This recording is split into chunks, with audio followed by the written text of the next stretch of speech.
Could you tell us what a soft mount washer is? Yes. So many of the machines back 10 years ago even were what they call rigid machines. So and what it was is there was no, it was all one unit. The basket and everything was all connected.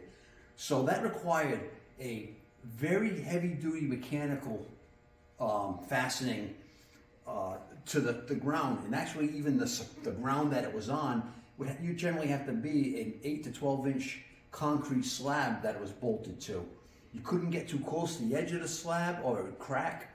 But now with the soft mount machines, you have the inertia absorbers and you got your springs, which actually take all the energy that the basket is making when it goes into extract. So when you go into extract, you may get a little movement, but instead of that being transferred to the ground, it's actually all being kept inside of the basket itself, inside the machine itself. So it makes installation much easier.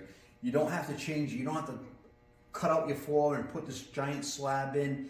And if you decide to remodel down the road, now you have this slab, you got to kind of match up again. It definitely makes life a lot easier in the long run and even in the initial install.